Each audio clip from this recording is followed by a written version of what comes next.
તો નાણાપ્રધાન કનુ દેસાઈએ બજેટ 2026-27 રજૂ કર્યું કે જે અત્યાર સુધીનું ગુજરાતનું સૌથી મોટું બજેટ છે। 4,08,053 કરોડનું આ બજેટ રજૂ કરવામાં આવ્યું છે। ખાસ તો આવાસ યોજના હેઠળ 3,15,000થી વધારે આવાસ પૂરા પાડવામાં આવશે। આવાસ યોજના માટે 4,272 કરોડની જોગવાઈ કરી છે।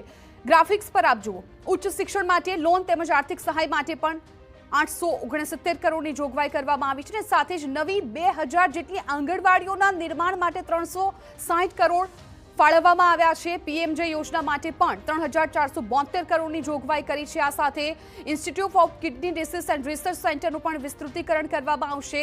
સુરત, ભાવનગર, જામનગરમાં રિસર્ચ સેન્ટર શરૂ થશે। ગાંધીનગરમાં દેશની સૌથી મોટી નમો સેન્ટ્રલ લાઇબ્રેરી માટે 100 કરોડની જોગવાઈ કરવામાં આવી છે। ગુજરાતનું ઐતિહાસિક બજેટ છે, કેમ કે અત્યાર સુધીનું સૌથી મોટું બજેટ છે।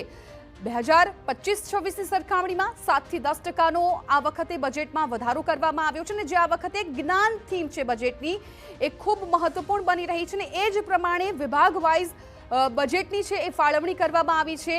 આપ જુઓ કે આંગણવાડીઓની વાત આવે ત્યાં પણ વધારે આંગણવાડીઓ બનાવવાની આ બજેટમાં વાત કરવામાં આવી છે। સાથે સાથે મહિલા સશક્તિકરણની વાત હોય, પછી વિદ્યાર્થીઓની વાત હોય કે પછી ખેડૂતોને લક્ષીને વાત હોય, આ બજેટમાં તમામ માટે કંઈકનું કંઈક આ વખતે વધારાનું સરકાર તરફથી જાહેરાત કરવામાં આવી છે।